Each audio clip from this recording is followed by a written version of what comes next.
In this video tutorial, we are going to extract building footprints using satellite imagery and the unit model. We are also going to apply the gradient-weighted class activation mapping technique, Grad-CAM, in order to explain the unit model. Grad-CAM is very important because it helps us to gain insights into how the unit model segment the building features. We are going to use the Salaam dataset from the OpenEarthMap. This is a benchmark dataset for global high resolution land cover mapping. The dataset consists of 91 images and masks. We are going to use the resized dataset to 512 by 512 pixels. This is because it's much easier to work with it in Google Colab. Right, the tutorial is organized as follows. We will start with the environment setup and the library installation. Then we move on to pre-processing the datasets. Then we will go into the deep learning, in particular looking at the unit model. And then finally, we apply the gradient-weighted class activation mapping technique on the unit model.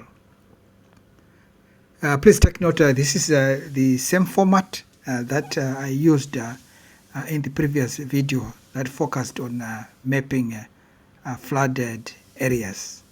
So I'm not going into much details in these videos.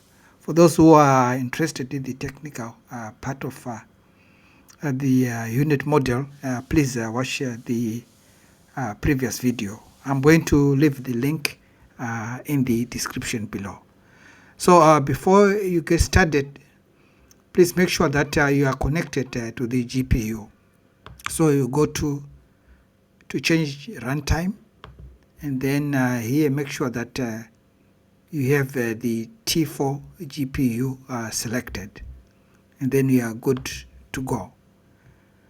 Right, so on the environment and libraries, so first we need to install or import the libraries that we need to use. If the library is not available, please you need to reinstall it to install it. But in our case, we all have our libraries in Colab.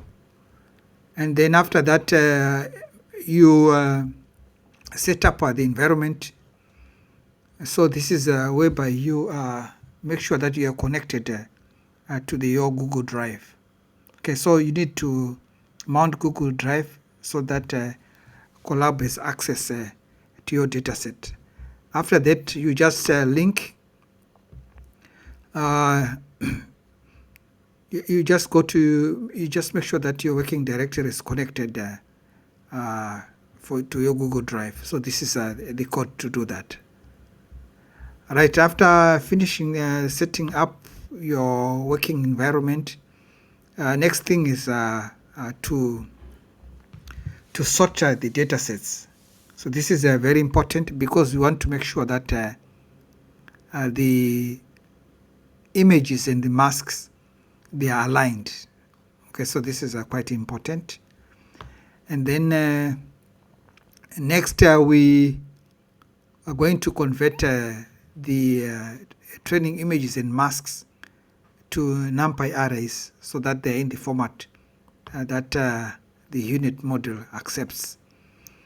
Okay, so these are the code. So first, for converting the training data and then converting the test data.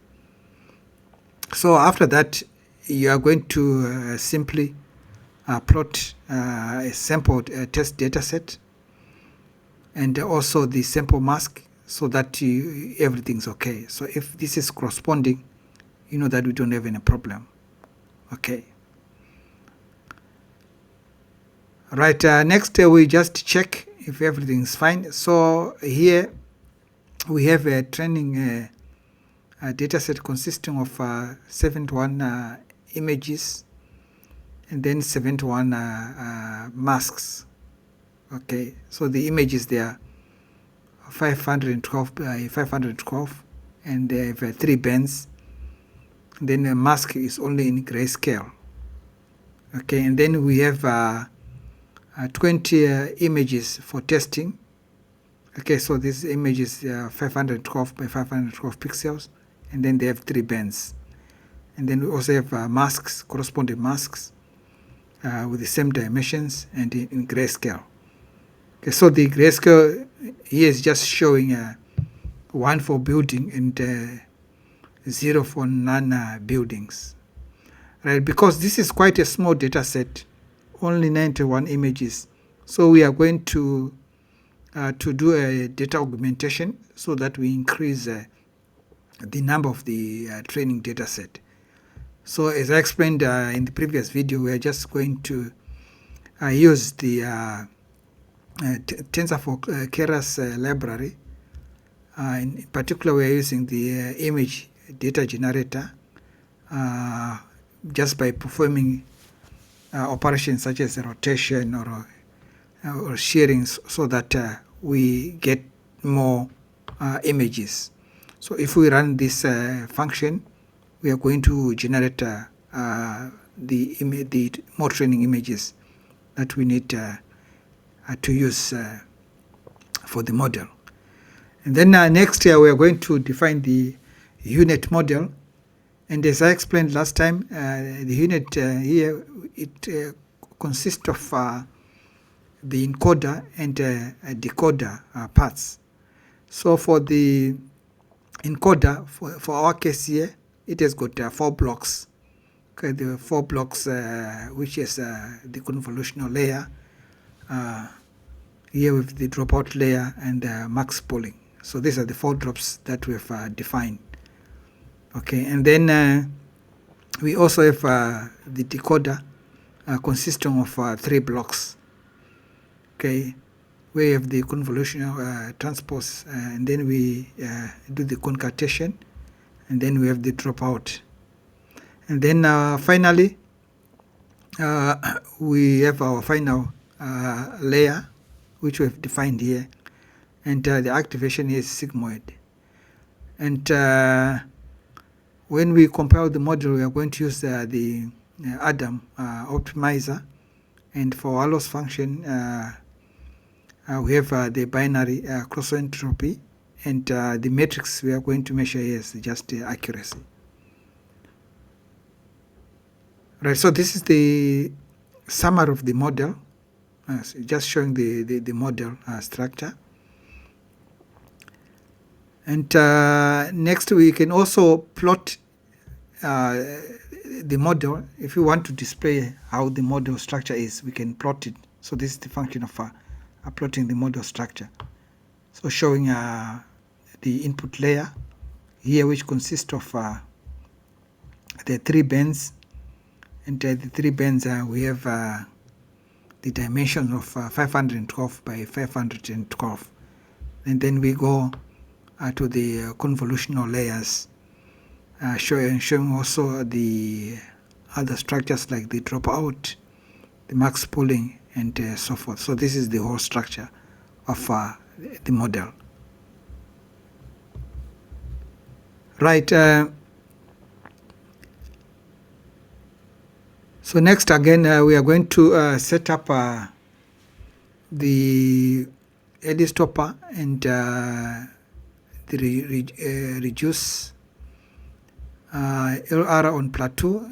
Remember last time I mentioned this, that these are very important because they help minimize the problem of overfitting.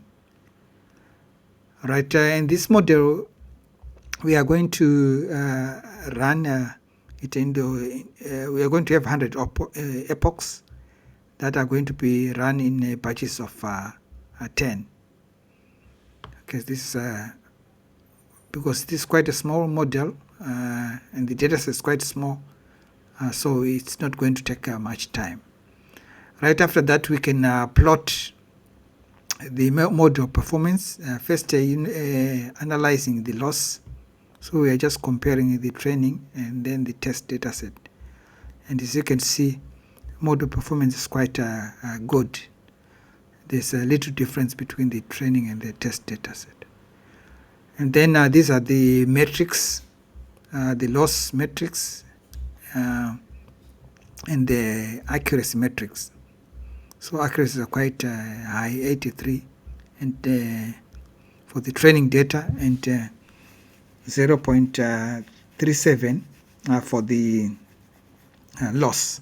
And validation, it's we have 0.32 for the loss and 86% for the accuracy. Right, so we save the model, and then later we do the prediction. Okay, and then first here we are just taking one test image, so the test image, image number 19, and see how the model is performed. So if we load it, we can see that the model is doing quite well. So this is the original data, original image, and we have the original mask, and then this is the predicted mask. Although we can see that the predicted building footprints, they are not really that complete as in the original mask. So there are opportunities here for the model to improve.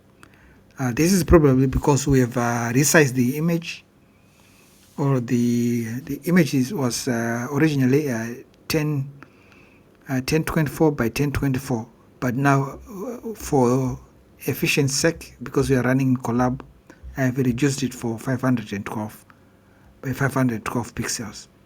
So if you want, you can run it in the original scale, so that you can check in the original resolution, sorry, so that you can check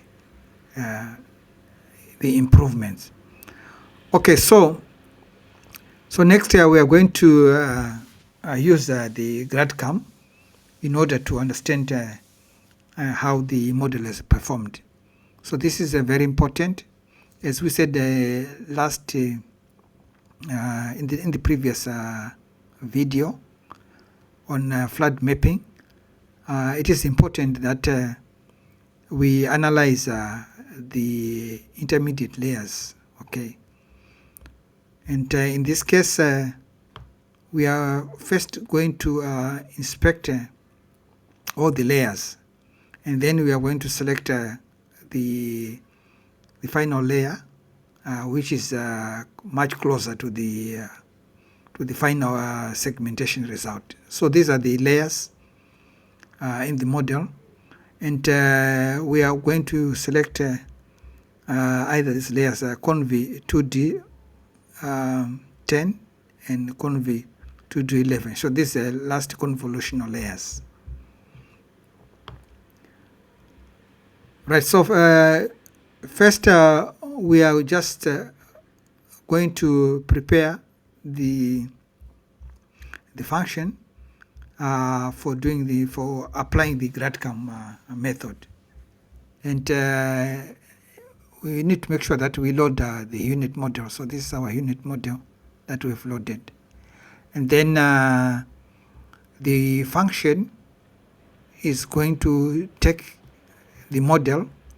Okay, so this unit model, and then it's going to take the images from the test dataset that we want to check, and then the layer name, which is going to be the convolutional layer that we are targeting, and the target neuron index. So this index is important because we will be focusing on the building footprint that we want to check how the model is doing.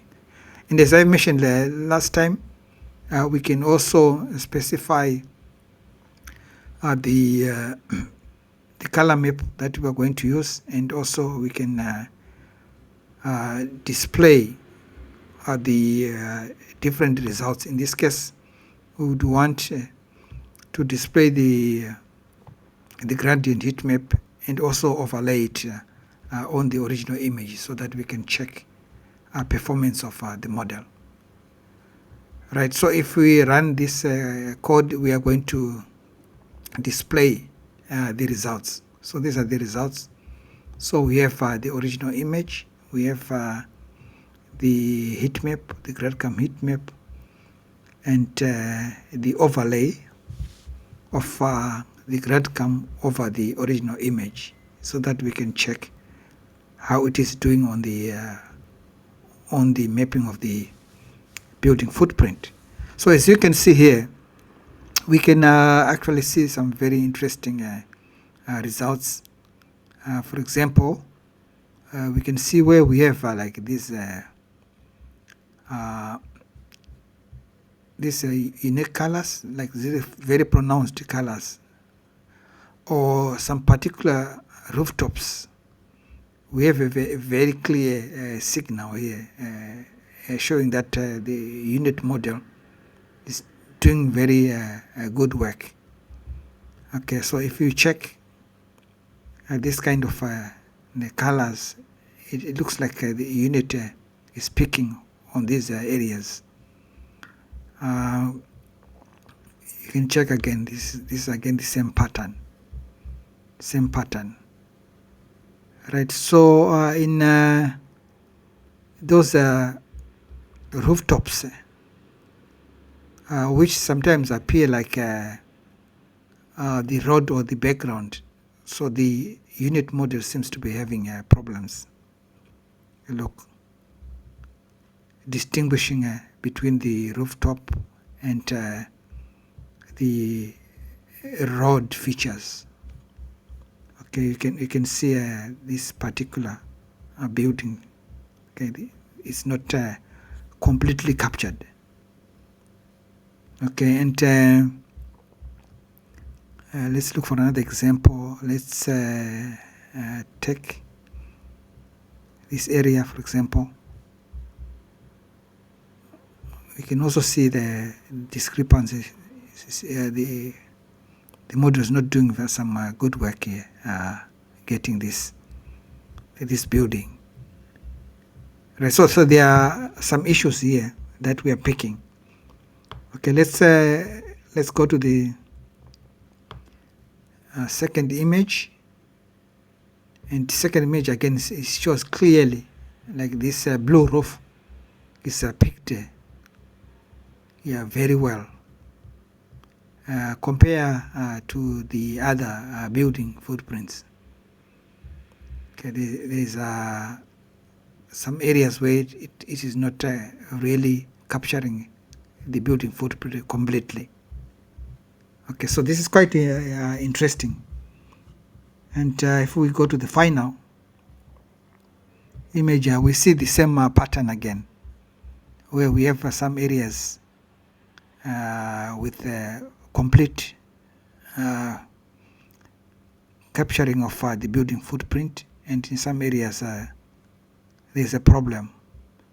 So it looks like in densely populated areas where we have different materials for the rooftops, it is quite difficult to capture the complete outline of the rooftop. And it seems here color is playing a very prominent role. So this is something that the model is using for picking or for extracting the building footprint. Okay, so I think this needs to be studied more. This is quite interesting. So I think if you can play around with the data, and if you want, you can also access the data from OpenEarthMap, and then download other data sets for other cities. Maybe your city has got also a data set available. So just check it, and then use this script to run the unit model, and also check how the unit model performed using Grad-CAM. Okay, thank you for watching the video. See you in the next one.